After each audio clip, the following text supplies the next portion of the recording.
Hey, before anything else, can I ask you a quick favor? Your subscription is what keeps this channel alive. If you've ever felt something from this story or any of the others, or if this channel has ever made your day better, please make sure to hit that subscribe button. It helps me way more than you can imagine. Now, let's get into the story. Louise had lost count of how many formal dinners she had endured this month alone, each one ending with her politely refusing yet another prince. The great hall sparkled with chandeliers and gold-framed portraits of past rulers, but all she could think about was how suffocating the air felt when every pair of eyes in the room followed her. She smiled for her parents, exchanged rehearsed pleasantries with suitors, and waited for the moment she could slip away. And tonight, as always, she found her escape in the palace gardens, where the moonlight turned the fountains silver and the roses whispered in the breeze. Camilla was already there, leaning against the stone railing, her gown a soft shade of midnight blue that caught the light in ways that made Louise's breath falter. "Another one turned away?" Camilla asked with a knowing smile, her voice carrying the warmth that no courtly title could ever match. "He talked about hunting for 20 straight minutes," Louise said, rolling her eyes, but she didn't mention how the only part of the evening worth remembering was this, the quiet with Camilla, the way the world always felt less heavy in her presence. They had known each other since they were children racing through the palace corridors, skirts flying, chased by the scolding of servants. Over the years, the games had turned into long talks in hidden corners, the easy touch of a hand on an arm, a glance held just a heartbeat longer than friendship required. Louise didn't dare name the feeling, not even in her own thoughts. But tonight, as Camilla stepped closer, the faint scent of jasmine surrounding her, Louise wondered, not for the first time, if Camilla knew just how much space she took up in her heart. The next morning began with the soft chime of the palace bells, their sound echoing through the marble halls like a reminder that duty was never more than a breath away. Louise stood at her bedroom window, watching the courtyard below come alive, guards changing shifts, maids carrying baskets of linens, and a pair of stable boys racing each other toward the stables. It was all so familiar, yet lately she felt like a stranger in her own life, trapped in a role she had never chosen. Her mother's knock came before she could lose herself in the scene any further. Queen Eleanor entered without waiting for an invitation, her presence commanding as always. "Louise, we need to talk," she said, her tone carrying the weight of inevitability. Louise turned, bracing herself. "If this is about last night—" "It is," the queen cut in, her expression unreadable. "You're 22. The council is growing impatient, and your father and I cannot stall them forever. The neighboring kingdoms expect a marriage alliance, and every refusal you make reflects on us all." Louise's jaw tightened. "I'm not a prize to be traded for politics." "You are a princess," her mother replied sharply, "and that means your life is not entirely your own." The words stung because they were true, yet Louise felt the quiet rebellion in her chest harden. She wanted to say she would never marry someone she didn't love, but that would open questions she wasn't ready to answer. Instead, she bowed her head slightly and murmured, "I understand." But she didn't, not in the way her mother wanted. The day passed in a blur of meetings and ceremonial appearances, yet her mind kept drifting to Camilla. By late afternoon, she found her in the library, seated in the alcove where sunlight poured through tall windows, painting her hair in shades of gold and chestnut. Camilla glanced up from her book, smiling in that way that always seemed to melt the noise of the world away. "You look like you're plotting an escape," she teased. Louise sat beside her, close enough to smell the faint trace of ink on her fingers. "Maybe I am," Louise said, lowering her voice. "My parents want me to choose a husband before my next birthday. If I don't, they'll arrange it for me." Camilla's expression faltered for the briefest second, but she quickly masked it with a thoughtful tilt of her head. "You've turned away every prince for years. They must have known this would happen eventually." "I know," Louise whispered, feeling the weight of each word. "But it's not that I haven't found the right one. It's that the right one doesn't exist in the way they think." Camilla's gaze searched hers, as if trying to read the meaning hidden between the lines. For a heartbeat, neither of them spoke. The only sound was the rustle of pages from a distant table and the quiet hum of the afternoon breeze against the glass. Louise wanted to say more, wanted to let the truth spill out, consequences be damned, but she hesitated. She thought of the council, the watchful eyes of the court, the whispers that would spread like wildfire if anyone knew. So instead she asked, "Will you walk with me in the gardens tonight?" Camilla's lips curved into a small, warm smile. Always. That evening, the gardens glowed under the moonlight, the air fragrant with blooming lilies. They strolled side by side along the gravel path, their shoulders brushing now and then. Louise found herself memorizing every detail, the sound of Camilla's soft laugh, the way her fingers toyed absently with the ribbon at her waist, the faint dimple in her cheek when she smiled. When they reached the old fountain, Camilla leaned against the edge, her eyes catching the silver reflection of the water. "You've been distant lately," Camilla said quietly. "Not with me, exactly, but with yourself. Like you're holding your breath all the time." Louise's heart pounded. "Maybe I am," she admitted, "because I'm afraid that if I let it out, everything will change." Camilla's brows drew together slightly. "Change isn't always bad." "It can be," Louise countered, though she knew the truth was more complicated. What she feared wasn't change itself, but what it would reveal. About her, about them, about the years of unspoken truths between them. Camilla reached out, brushing a loose strand of hair from Louise's face in a gesture so gentle it nearly unraveled her resolve. "You've never been afraid of anything before," she murmured. Louise wanted to laugh at that. She was terrified of her parents, of the court, of the feelings she had buried for years but could no longer deny. "I'm afraid of losing what matters most to me," she said, the words slipping out before she could stop them. Camilla's eyes softened, but she didn't press for clarity. Instead, she turned her gaze to the roses climbing the nearby trellis. "Whatever it is, you don't have to face it alone." The words should have comforted her, yet they only deepened the ache in her chest. Because the one thing she couldn't imagine was a life where Camilla wasn't beside her. And yet, if her parents had their way, that was exactly the future she would be forced to accept. As they walked back toward the palace, the air between them felt charged, as though each unspoken thought had woven itself into a thread pulling them closer together. But Louise knew she couldn't give in. Not yet. Not until she decided whether she was brave enough to fight for the one person she could never stop loving, even if she had never dared to say it aloud. 3 days later, the palace was in a frenzy.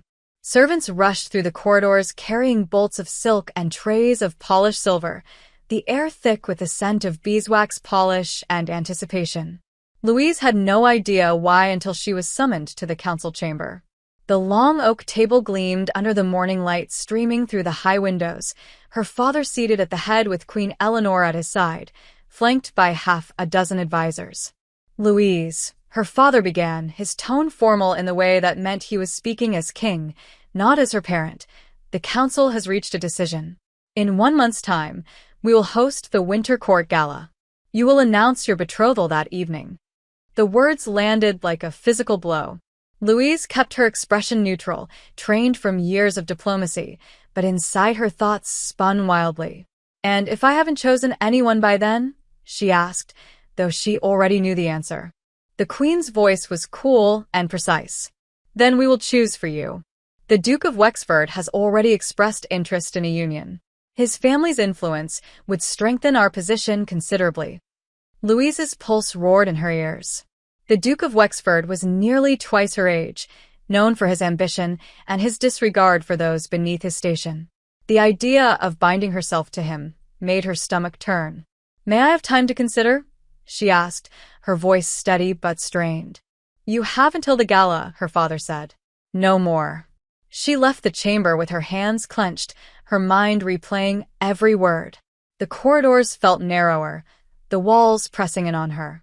She found Camilla in the East Wing, supervising the arrangement of flowers for the visiting ambassadors. "You look like you're about to declare war," Camilla said with a wry smile. "Maybe I am," Louise muttered. She pulled her aside, away from the curious eyes of the servants. "They've given me a deadline, 1 month. Either I choose someone to marry or they'll choose for me. And they've already decided who that someone will be. Camilla's smile faded, replaced by a tension that mirrored Louise's own. Who? The Duke of Wexford. Camilla's jaw tightened, her hands curling into fists at her sides. You can't, Louise. You can't marry him. Do you think I don't know that? Louise snapped, then immediately softened her tone. I don't want him, Camilla. I don't want any of them. Camilla studied her for a long moment, her eyes searching Louise's face as though trying to read the truth she wasn't saying. Then who do you want? The question hung between them, heavy and dangerous. Louise's breath caught, but before she could answer, a pair of attendants entered the hall with a flurry of papers, calling Camilla's name. Camilla stepped back, her expression unreadable, and Louise felt the chance slip away like sand through her fingers. That night, she couldn't sleep.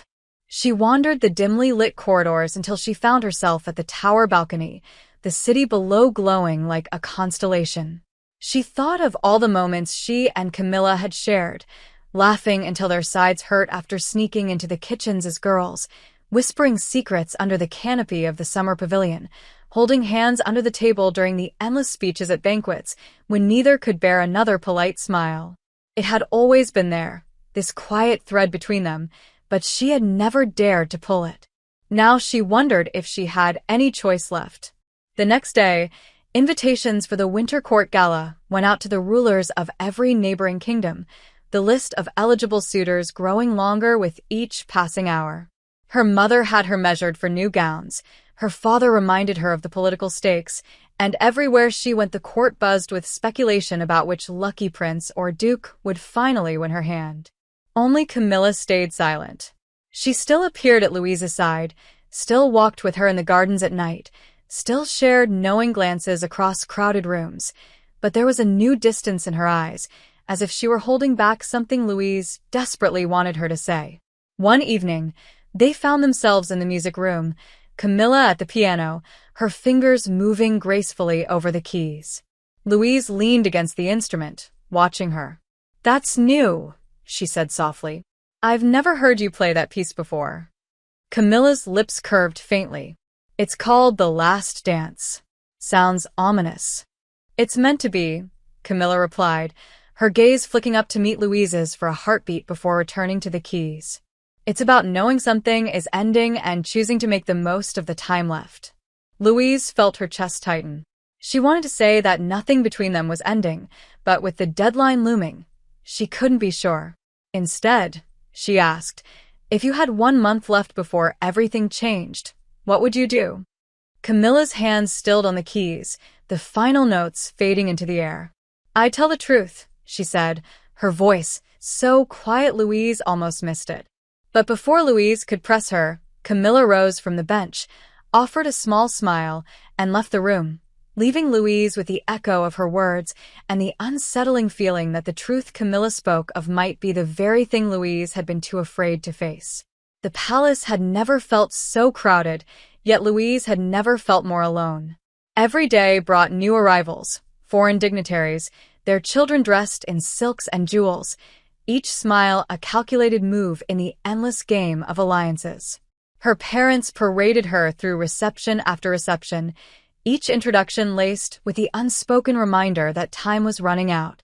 Through it all, Camilla was there, but not in the way she had been before. She still attended her duties as the daughter of the royal counselor, still stood near during public functions, but there was a careful distance now, a space in her gaze that hadn't existed before the council's announcement. It was subtle, but Louise felt it like a missing note in a familiar song. One afternoon, Louise caught sight of her in the western corridor, speaking quietly with her mother. The moment Camilla noticed her, she excused herself and walked away without more than a polite nod. That small gesture, a nod where once there would have been a lingering smile, sat in Louise's chest like a stone. That evening, unable to bear the tension, Louise sought her out in the stables, where Camilla often went when she needed solitude. She found her brushing down a bay mare, her sleeves rolled up, hair loose from its usual pins. The sight sent a pang through Louise, the memory of countless summers they had spent here as girls flooding her mind. You've been avoiding me, Louise said, stepping closer.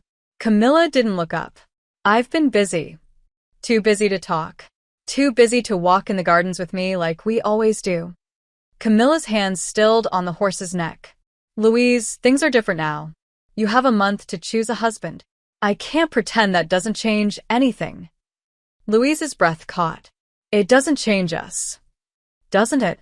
Camilla finally met her eyes, and in that gaze Louise saw everything she had been trying not to think about.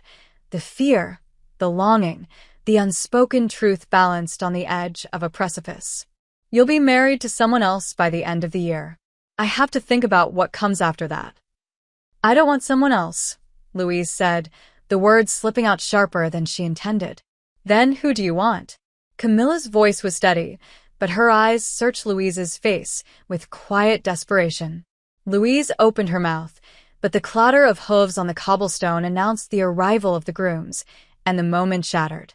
Camilla stepped back, murmured something about finishing her work, and left Louise standing there with her heart pounding and her hands trembling. Love what you've seen so far, and want to help me keep creating these awesome stories on this channel? Then subscribe and hit the bell. Your subscription supports the channel and makes sure you get more exciting stories. The days that followed were a blur of obligations. The gala preparations consumed the palace, with tailors, florists, and musicians weaving in and out of the halls. Louise went through the motions, smiling where she was expected to, answering polite questions from would-be suitors, but her mind was always somewhere else, on Camilla, on the way her absence was starting to feel like a physical ache. One night, after yet another formal dinner, Louise slipped out onto the balcony overlooking the moonlit gardens. To her surprise, Camilla was there, leaning against the balustrade, her profile etched in silver light. I thought you'd stopped coming out here, Louise said softly. Camilla didn't turn. I thought I had too. Louise stepped beside her, close enough to feel the warmth of her arm. Why are you really pulling away? Camilla's lips pressed together before she answered. Because every time I'm near you, it gets harder to remember that I don't get to keep you. The words hit Louise like an arrow, stealing her breath. She wanted to say that Camilla was wrong, that she belonged to no one else, but the weight of expectation, of centuries of tradition, sat heavy on her tongue. Instead, she reached for Camilla's hand. For a moment, Camilla didn't move, and then, slowly, she let their fingers entwine. They stood like that for a long time, silent under the stars, the truth hovering just out of reach. When the sound of footsteps echoed down the corridor, Camilla gently pulled away, leaving Louise with the ghost of her touch and the sudden, unshakable certainty that if she didn't act soon, she might lose the only person she had ever truly wanted. The night of the preliminary reception arrived like a storm modestly dressed in silk, and from the moment Louise stepped into the mirror-bright ballroom, she felt the pressure of every gaze settle over her shoulders, like a cloak lined with lead. The ceiling soared with painted constellations, chandeliers burned with 1,000 tiny suns, and the orchestra tested a shimmering scale that trembled through the polished floor. Courtiers clustered in jeweled constellations of their own, whispers curving from group to group. The gala is in 3 weeks. The princess must choose. Louise wore a gown of moonlit satin that skimmed her figure, a diplomatic compromise between her mother's severity and her own aversion to spectacle, but all she could think about was whether Camilla would be near enough to catch her if she stumbled through the charade. She found her soon enough, standing beside Counselor Maris, poised and composed, hair twisted into a knot that bared the elegant line of her neck, a quill tucked like a weapon behind her ear, ready to note which emissary requested which song, which duke asked which inappropriate question, which prince found himself suddenly enchanted by a princess who refused to be bought. Camilla's eyes found Louise across the room with the force of a tether, the look they exchanged brief and devastating. You're here. I'm here. Be careful. The Duke of Wexford arrived late and loud, perfumed with something sharp, his cloak trailing winter fox, his smile as practiced as a knife. He bowed over Louise's hand with a flourish that made a ripple of approval sweep the court, and began to talk as if he had been waiting years to hear his own voice inside these walls. He spoke of ships and tariffs, of game preserves and profit margins, of how modern alliances should be built on mutual benefit and sensible heirs. Louise answered with diplomacy carved thin as glass, neither agreeing nor refusing, and felt Camilla's stillness like a lighthouse on a black sea. But even a lighthouse cannot stop the tide. The master of ceremonies announced the opening waltz, the orchestra unfurled the first notes, and the Duke extended his hand with a theatrical inevitability. Louise took it, because she was a princess, because the room was full, because she could not declare war with a single refusal, and allowed herself to be led onto the floor. The Duke moved competently, his hand heavy at her waist, his palm too warm against her glove. He spoke as they turned, the steps precise, each pivot a negotiation. "Your kingdom is resource-rich," he said with a smile that did not reach his eyes. "Imagine what we could accomplish together. Stability, prosperity, legacy." Louise imagined none of it. She imagined instead the brush of Camilla's fingers as they had twined on the balcony, the way Camilla breathed in before a difficult truth and out before an act of courage, the summer-sweet sound of her laugh when they'd raced barefooted across the east lawn as girls and rolled breathless into the clover. The music blazed and softened, couples swirling like planets in a choreography of obligation, and then a shift in the crowd revealed Camilla at the ballroom's edge, her hands folded before her, her expression calm in the way of a surface that hides a riptide. The sight of her hit Louise, so hard she missed a beat. The Duke's hand tightened. "Careful, Your Highness," he murmured, and the word felt like a leash. "I'm quite steady," she said, and forced her body back into the pattern while her heart beat out an unscripted measure. A second dance followed, this time with a prince from the Southern Isles who spoke softly of poetry and oranges and sailed gardens, then a third with a viscount who asked if Louise preferred falconry or hounds. At the edge of each turn, at the end of every phrase, she found Camilla again, taking notes for Counselor Maris, adjusting a candle's guttering flame, refusing a glass of wine with a small shake of her head, and the world slotted back into a shape she could endure. But endurance frays under scrutiny, and the court had sharpened its curiosity to a fine point. Rumor moved through the ballroom like a draft beneath a door. The princess never lingers with any suitor. The princess spends late nights in the gardens. The princess walks with the counselor's daughter under the moon. Louise felt the whisper, but it was the weight of the queen's gaze that made her spine lock. Queen Eleanor stood on the dais beside the king, her expression composed, her eyes cool as polished steel. Beside her, the king's jaw worked as if wrestling with a private calculus. Louise finished the third dance and excused herself with the grace of a bird escaping a cage by pretending it was simply circling the room. She drifted toward the refreshments, accepted a goblet of water, and laid a hand against a chilled marble column to steady herself. Camilla appeared at her side, as if answering a call neither of them had made aloud. "Careful," Camilla said under her breath, not looking directly at her, their shoulders almost touching. "Your hand is shaking." "I'm fine," Louise said, though her pulse trembled like a trapped songbird. "You're not," Camilla replied, the corner of her mouth softening. "They're watching." "They always are," Louise said, and dared a glance at her, just long enough to catch the warmth in Camilla's eyes, a brief bloom in winter. "Walk with me." 2 minutes. The conservatory. "You'll be missed," Camilla warned. "Let them miss me," Louise whispered, then stepped away with the practiced drift of a hostess making a simple circuit. Camilla followed after an appropriate interval, pausing to exchange a word with a page, redirect a servant carrying sugared figs, sign something Counselor Maris thrust at her, then slipping into the glass-limbed quiet of the conservatory, where the air smelled of damp soil, lemon leaves, and the night's first frost. The music dimmed beyond the door. The lanterns inside cast gentle halos over the ferns. For a heartbeat they only breathed, the hush so complete it felt sacrilegious to break it. Louise spoke first, because silence was starting to feel like a current pulling them out to sea. "I danced with 3 men and thought of you with every step." Camilla closed her eyes like the words hurt and healed in equal measure. "Don't," she said, voice low. "Please don't say things you can't afford to mean."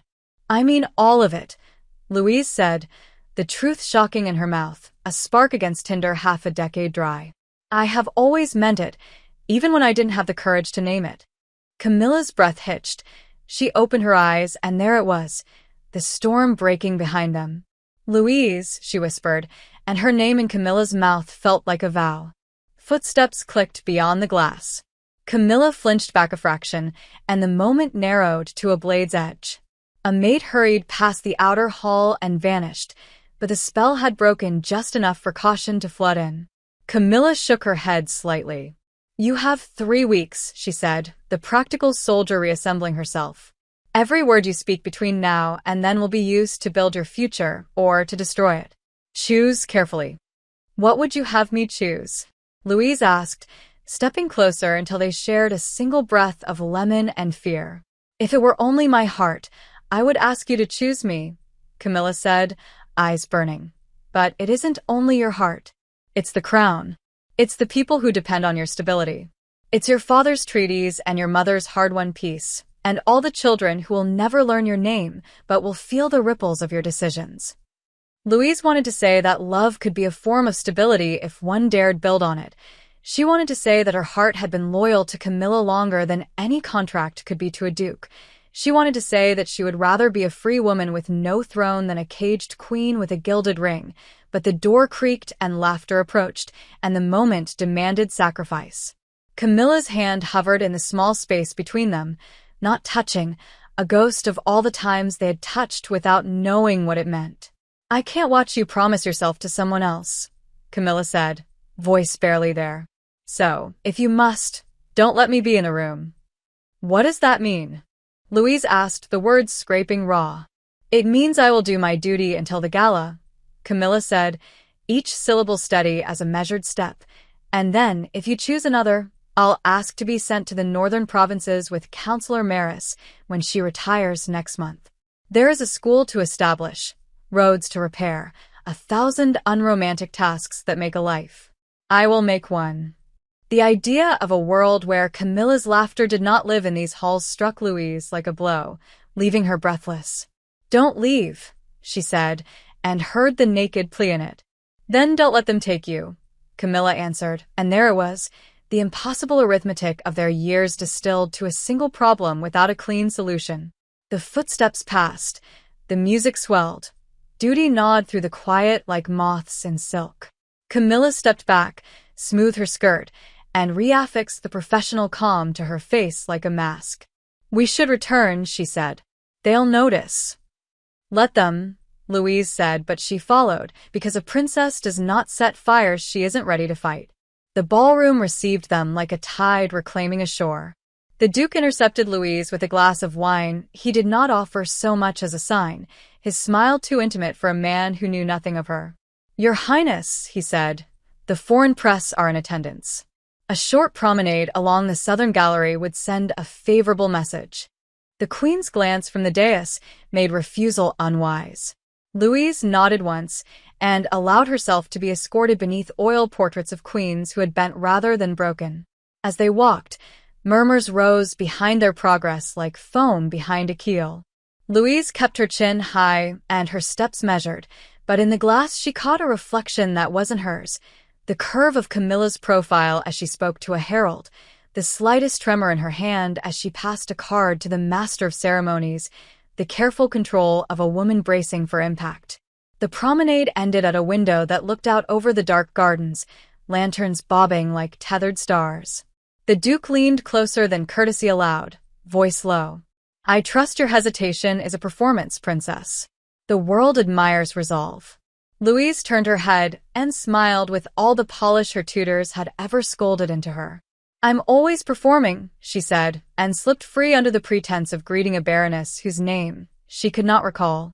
By the time the orchestra struck the final set, the court had built a story from scraps, that the princess looked radiant with the Duke, that the princess looked bored with the Duke, that the princess had disappeared to the conservatory, that the counselor's daughter had also disappeared, that nothing had happened at all, and everything had.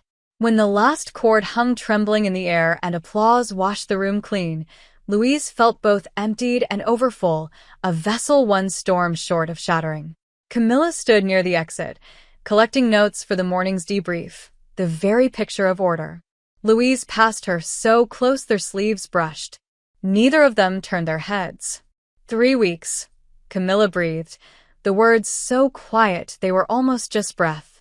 I know, Louise murmured without moving her lips and kept walking, because if she stopped she might say the one true thing in front of witnesses. Outside, the night tasted of iron and frost. Louise braced her hands on the balustrade and let the cold bite her until the sting steadied her pulse.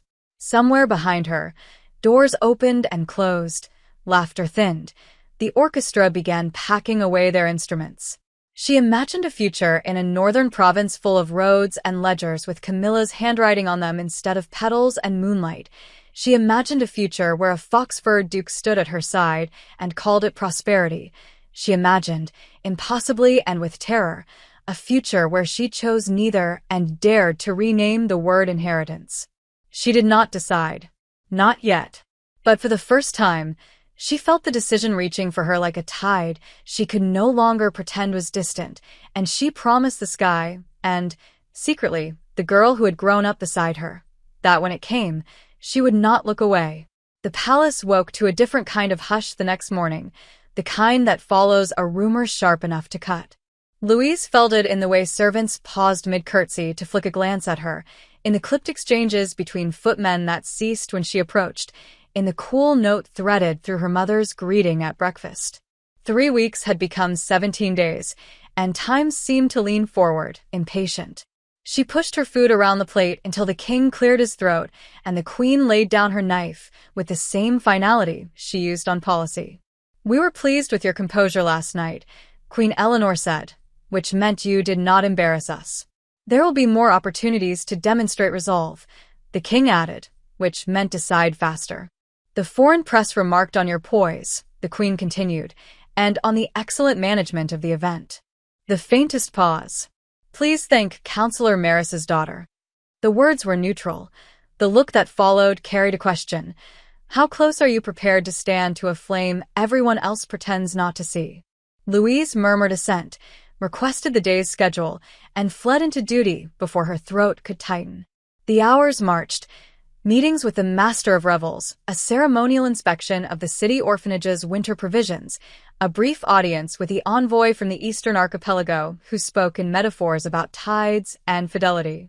Through it all, Camilla flickered at the edges, efficient, unflappable, wearing a pin Louise had never seen before, a small enamel sprig of rosemary, for remembrance. They didn't speak until late afternoon when Councillor Maris sent Camilla to deliver a stack of correspondence to the princess's study. The door closed behind her with a hush that made Louise's chest ache. There are letters from 3 dukedoms, 2 principalities, and the Guild Council, Camilla said, laying them on the desk with careful hands. All believe last night was promising. Promising for whom? Louise asked, and the dryness of her tone made Camilla's mouth twitch despite the pall over the day. For trade, certainly, Camilla said, then softened. For you? I don't know. I do, Louise said, and the truth of it lit her from within, small and stubborn as a candle in a draught. Camilla watched her, the brave steadiness in her gaze at odds with the distance she'd been forcing between them. There's something else, she said. A publication from the capital printed a sketch of the conservatory. Nothing incriminating, just lanterns, silhouettes. But the caption implies secrets. The council has asked the Master of Ceremonies to limit how long you disappear from public view. Louise felt heat crawl up her neck. A silhouette and a caption, she said, trying for lightness and failing. Truly, the realm quakes. You know it's not about the drawing, Camilla replied gently. It's about the story. They can build on top of it. Louise thought of foxfur and smiles like snares, of treaties weighted like stones, of a childhood spent in halls that taught her how to read a room before she could read a book. Then we'll give them a different story, she said. Camilla shook her head. That's not what I meant. Her hand hovered above the desk, then withdrew. I meant be careful with your steps. They're counting them. I know who is counting, Louise said. And then, because recklessness felt more honest than caution, and I know who taught me to walk without stumbling. Camilla's eyes warmed. A sunrise glimpsed through fog. 17 days, she said, a reminder and a prayer. The next week unfolded like a chess problem everyone pretended was a dance. The court staged a hawking exhibition on the south lawn. Louise handled a Merlin with the competence of long practice, while the Duke of Wexford held forth on bloodlines and leverage. A prince from the archipelago recited a poem about oranges that made half the court sigh. A baron's daughter with a fine mind asked incisive questions about trade routes and looked genuinely interested in Louise's answers. A visiting duchess hinted that a marriage between women could be made respectable if a cousin signed certain papers, then laughed, as if she hadn't meant it, while watching Louise's face closely. Meanwhile, Camilla's world compressed to lists and maps and meetings with carpenters about the northern road repairs she'd mentioned. She spent an entire morning drafting a memorandum on grain storage that would prevent an early thaw from spoiling the reserves, and another evening negotiating quietly with a merchant whose ships had a habit of arriving late. Louise found excuses to cross her path: a query about the gala seating chart that required Camilla's judgment, a request for the previous year's music program, a contrived need for the old survey of the East Gardens. Each time their fingers almost touched passing a paper, each time they parted as if the parchment might catch fire between them.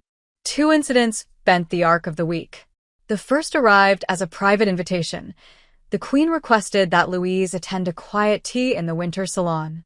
No counselors, no king, only mother and daughter and porcelain cups set among holly. Eleanor began not with politics but with a story. The day Louise was born, the king had been away negotiating a ceasefire, and the Queen had stood at the window counting clouds and cool cloths until a messenger arrived with a single line: safe. "I've spent your entire life trying to keep you safe," Eleanor said, eyes on the steam. "Not happy. Not free. Safe. I know the difference." The admission knocked the wind from Louise more efficiently than a reprimand would have. "Then why?" "Because the world does not forgive soft mistakes from hard positions," Eleanor said. "You may take risks that cost you comfort. You may not take risks that cost 1,000 children bread." She set down her cup. "I will not order your heart. I will tell you what the council will not. If you choose love without alliance, the consequences will be immediate and unsubtle. Trade tariffs will be weaponized. Border disputes will appear. Newspapers will turn your name into a bonfire. There are counters to each of these, slow, grinding, unglamorous, but they exist. If you make that choice, you must make it entirely, not in a moment of defiance, and then retreat." For the first time, Louise heard not a queen but a strategist outlining paths through a storm. "And if I choose alliance? Then you will have the stability to do 100 small kindnesses that do not make headlines," Eleanor said, and her voice was not unkind. "There is a dignity in that. There is also a cost. A beat. I have paid some of it." They looked at each other for a long moment in which a lifetime of misunderstandings rearranged themselves into something like comprehension. Louise left the salon with her heart split neatly into 2 maps, both treacherous, both strangely lit by the same star. The second incident was public and less gentle. During the archery exhibition, the Duke of Wexford maneuvered the conversation so that a visiting journalist asked Louise, within earshot of half the court, whether the princess favored tradition in all things, including the composition of a royal household. "The realm appreciates clarity," the Duke added, faux modest. "It calms markets." Camilla stood across the green, a ledger tucked under one arm, a bundle of arrows under the other, the rosemary pin a slash of green. Her gaze touched Louise like a question mark. Louise took her shot. She notched an arrow, drew, and let fly. The shaft struck the center ring, not the heart, because perfection would have looked like a boast. "I favor integrity," she said, lowering her bow, and let silence do the work of an exclamation. The court murmured. The Duke smiled, but it did not reach his eyes. That night, an unsigned note appeared on Louise's desk. "If you intend to choose integrity, be prepared to define it. There are many who will do so for you if you hesitate." The handwriting was unfamiliar. The sentiment was not. She burned the note in a candle and watched the ash curl like a falling petal.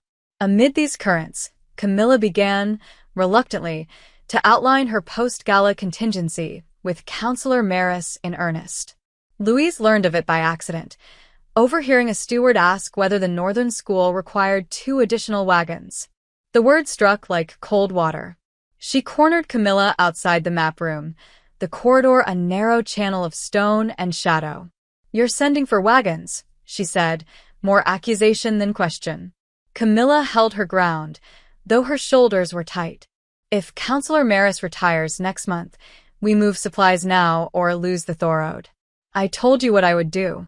"You told me what you would do if I chose someone else," Louise said, and the echo of the choice made the air thin. "I haven't." "Not choosing is also a choice," Camilla said, voice soft but unyielding. "Every day you wait, the machine builds around you. When it finally closes, you'll call it inevitability because it will be easier than admitting you were afraid." The words hurt because they were aimed with love and landed with precision. Louise stepped closer, reckless on purpose. "I am afraid," she said, letting the admission live between them, warm and dangerous. "Of causing harm. Of failing the people who never asked to be pieces on our board. Of losing you because I waited too long, or because I didn't wait at all." Camilla's breath trembled, her chin lifted as if bracing for impact. "Then decide like a princess," she said. "Not for the crown, not against it, but from it. The crown is not a ring they put on your finger. It is a question you must answer every morning." A footman turned into the corridor with an armful of banners and froze, eyes wide, sensing the charged air without understanding it. Camilla stepped back, offered a pleasant nod, and was gone before Louise's pulse remembered how to slow. The days continued their relentless arithmetic. 15, 14, 13. Louise threw herself at the work behind the velvet. She met with the Guild Council and proposed a winter training program to keep apprentices employed during the slow months. She asked the archivist for treaties that had been built on unconventional alliances and found, tucked between wars and weddings, a forgotten compact between 2 queens who had traded scholars instead of soldiers and held a border study for half a century.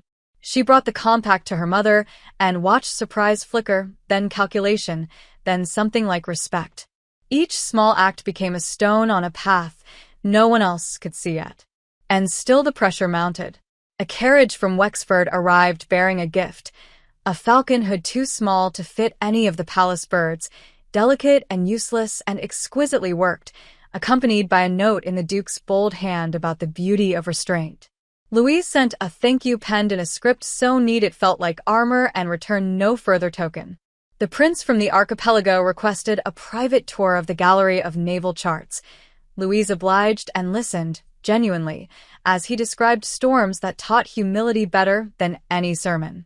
He left a poem in the guest book, not to her, but to the sea. She found herself liking him in a way that made the choice more complicated, because kindness is rarely the enemy and friendship almost never is. 2 nights before the mid-month council, Louise found Camilla alone in the chapel that the palace gardeners had tucked into a greenhouse long ago, a place of glass and fern and quiet, attended by ivy instead of saints. No candles burned, moonlight sifted through palms and pooled at their feet. Camilla did not turn when Louise entered. "If you mean to tell me you've chosen the Duke, please say it quickly," she said, the words steady and scraped raw. "I would rather face a clean wound than bleed by degrees." "I haven't chosen him," Louise said.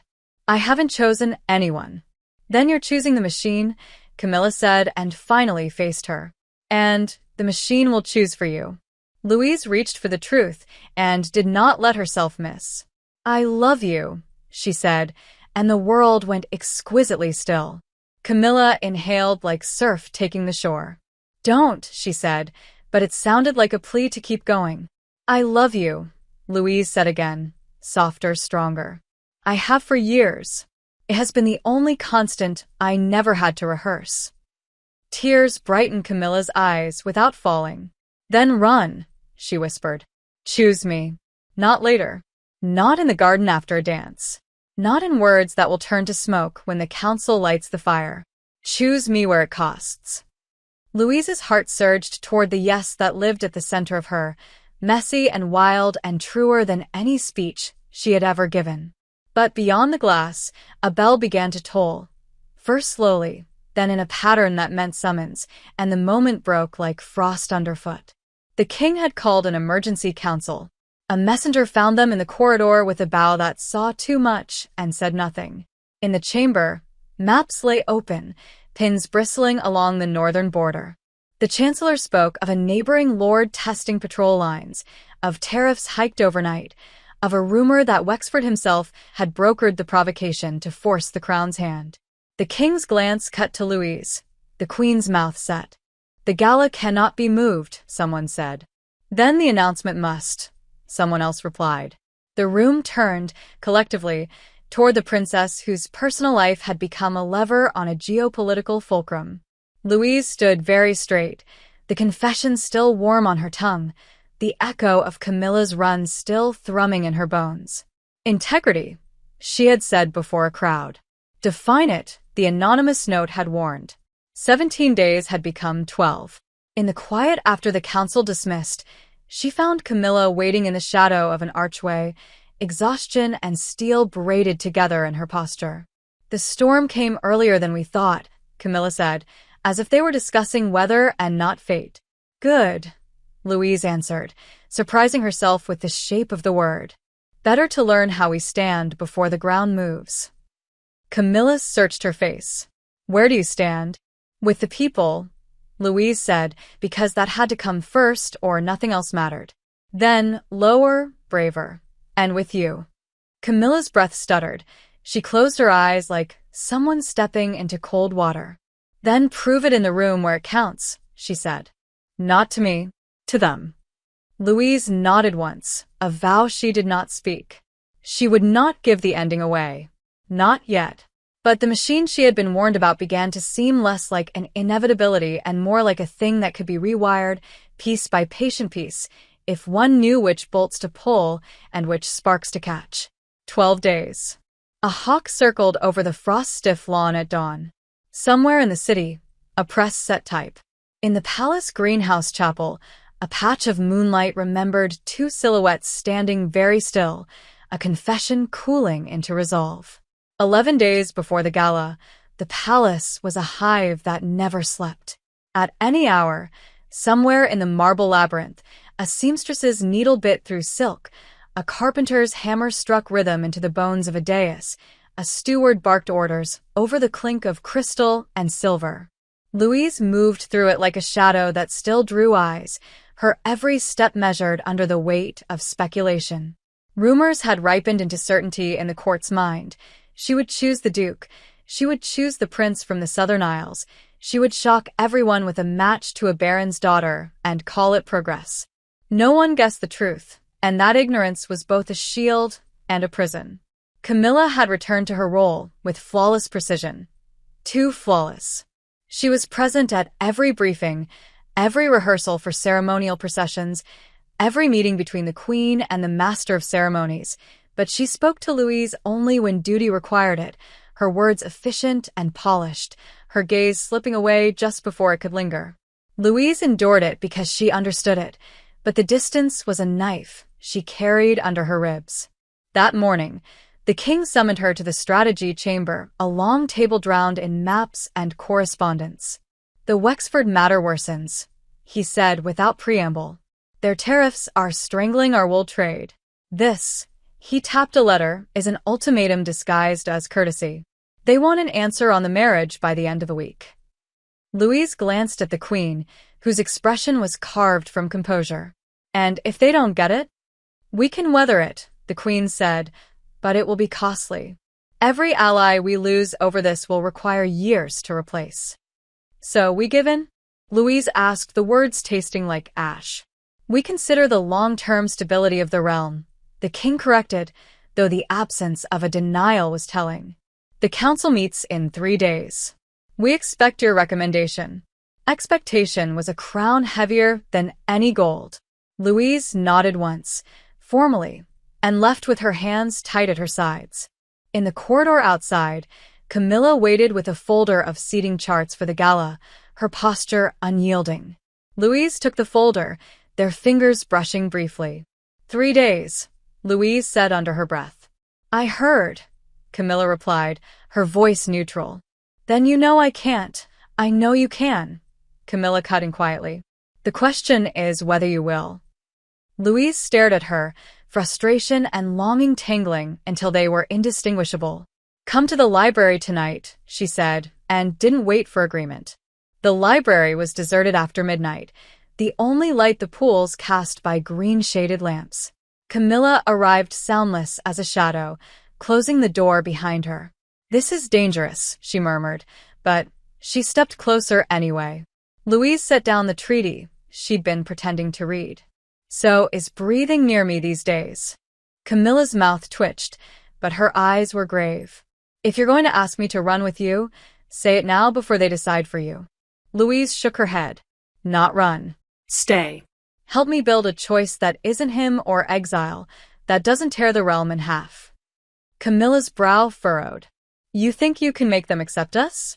I think, Louise said, leaning forward, that I can make them want what comes with us more than they want to punish what we are.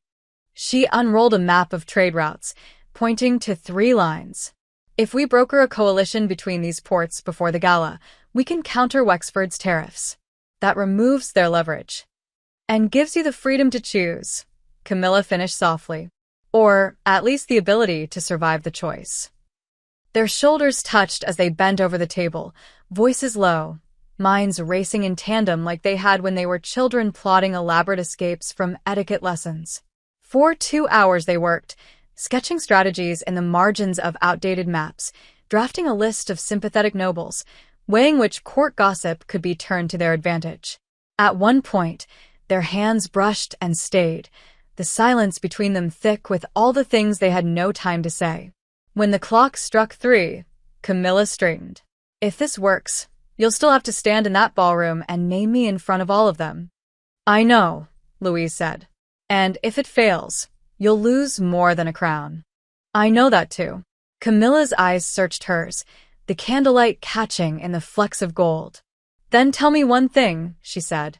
If I say yes to this, if I stand beside you in that moment, will you still choose me when it stops being a plan and starts being a scandal? Louise reached for her hand, their fingers weaving together with the certainty of years. Camilla, I've been choosing you since we were 12 and you dared me to climb the east wall just to watch the sunrise. The only difference now is that I'm ready to do it where they can see. Camilla's breath caught, and for the first time in weeks her guarded expression broke into something bright, fierce, and almost reckless. Then let's give them something worth watching. They parted before dawn, each slipping back into the machinery of the palace with nothing outward changed, except that by nightfall, 3 discreet letters had left the palace under Camilla's seal, bound for ports that might just change the course of the realm.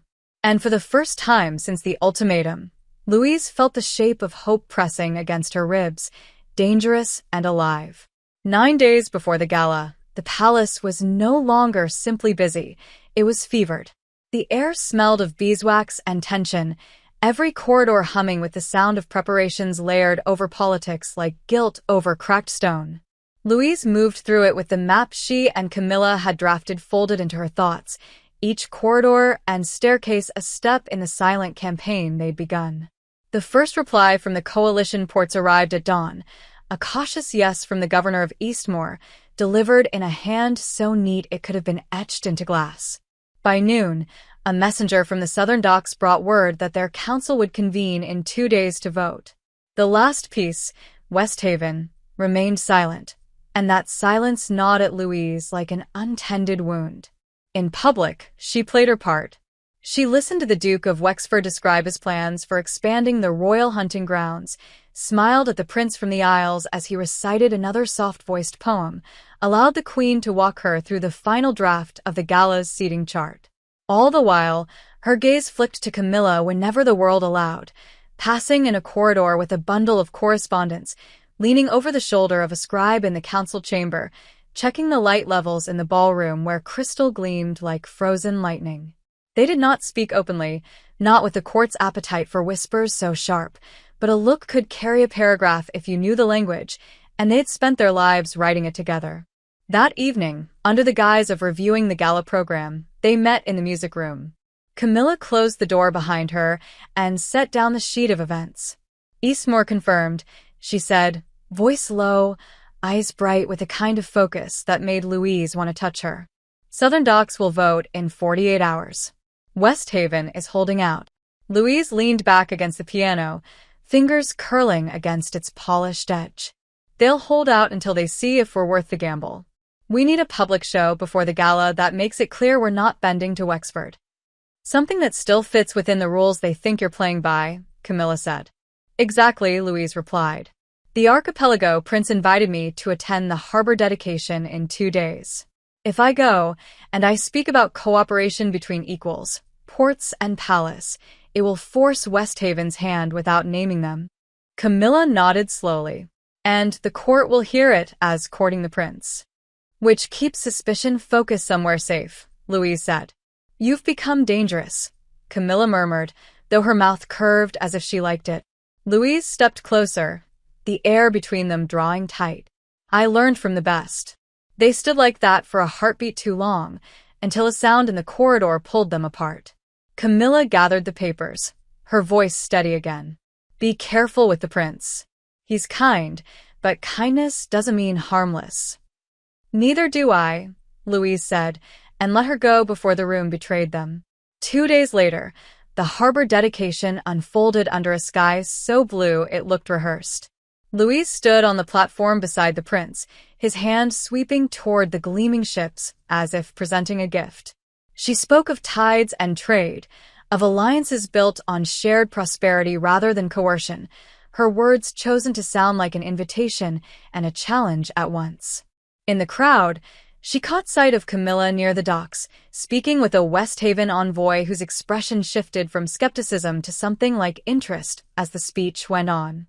By the time the applause rolled over the water, Louise knew they had them. That night, back in the palace, Camilla appeared in her study without knocking, the door closing with a soft click. They're in, she said simply. West Haven votes tomorrow, but the envoy says it's a formality. Louise felt the tension in her shoulders ease for the first time in weeks. Then we've done it, she said. Camilla shook her head. We've removed Wexford's best weapon. That's not the same as them accepting you choosing me. It's the only way they might, Louise said, stepping around the desk to stand close enough that the air seemed to hum. And if they don't? Camilla asked. Louise reached for her hand. Let their fingers link.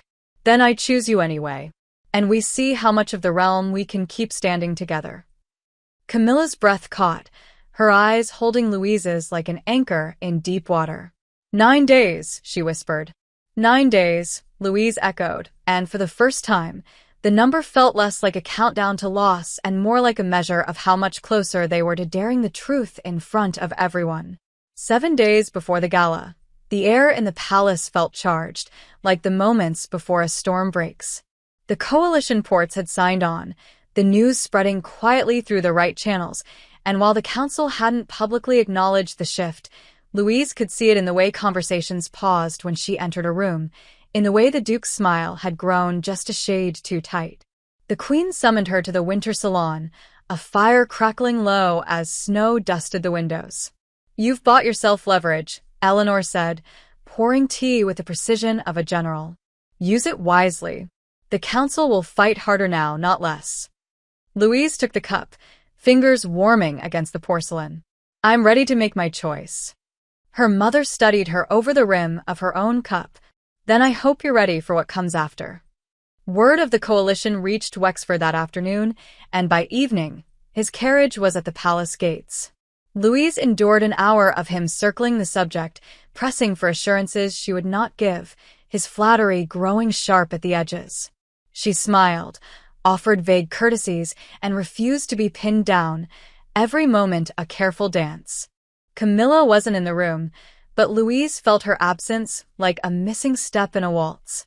That night, she found her in the chapel greenhouse, tending a row of winter roses under the soft glow of lanterns. He's pressing harder, Louise said, stepping into the pool of light. Camilla didn't look up. Because he knows he's losing. Louise moved closer. We could end this now. Announce before the gala. Camilla finally met her gaze, eyes shadowed with both hope and fear. And give them a week to tear it apart before you even say the words in that ballroom? No. You wait. You walk into that night with the machines still guessing, so they don't have time to unite against you. And you? Louise asked softer now. Can you wait? Camilla's mouth curved faintly. I've been waiting for years. I can manage 7 more days. She reached for a bloom, brushing a petal with her thumb. But when you speak, Louise, don't hesitate. Not even for a breath. If you do, they'll smell blood. Louise stepped closer, until the lantern light painted gold into Camilla's eyes. When I speak, I'll be looking at you. For a moment, neither moved, the air between them warm with all the words they'd never dared to say aloud in daylight. Then footsteps echoed faintly from the corridor, and Camilla stepped back, her hand dropping to her side. 7 days, she said again, and left before the moment could become something neither of them could take back. The next days were a blur, final fittings, endless rehearsals, council sessions threaded with veiled threats and careful questions. The Queen offered no direct approval, but once, as they passed in a corridor, she murmured, "Make it count," and didn't wait for a reply. On the night before the gala, Louise stood at her window, looking out at the lanterns flickering in the gardens below. Somewhere in the palace, Camilla was likely reviewing last-minute logistics, making sure every detail would run without flaw. Tomorrow, Louise would stand in front of the court, the press, and the entire kingdom. Tomorrow, she would name her choice, not in a whisper, not in the shadows, but where every eye could see. And if the cost came due, she would pay it, because some things were worth more than crowns. The night of the gala bloomed with gold and crystal, the ballroom a cathedral of light where every polished surface seemed determined to reflect the moment back at itself. Nobles in silks and jewels moved like currents in a restless sea, the air alive with the murmur of wagers, predictions, and the faint rustle of intrigue. Louise stood at the edge of the dais beside her parents, her gown a cascade of deep sapphire that caught the light like midnight water, the weight of the crown not yet on her head but heavy all the same. She could feel the court watching her with a hunger sharpened by weeks of suspense, each gaze a hook waiting to catch on her choice. Across the room, near the line of attendants, stood Camilla, calm, poised, her hair coiled into an elegant knot, the small rosemary pin still glinting like a private oath. Their eyes met for a heartbeat that tasted of years, then the herald's voice rang out, calling for silence. The king spoke first, welcoming the assembled dignitaries, praising alliances old and new, each word a reminder of the stakes. The queen followed, her voice carrying the steel and warmth of someone who had learned to braid both. Then it was Louise's turn. She stepped forward into the light, the weight of every watching eye settling over her. "Tonight," she began, her voice clear, steady, "we celebrate the bonds that strengthen our realm, trade, trust, shared purpose. And tonight, I honor the tradition of naming the one who will stand beside me as I carry the crown."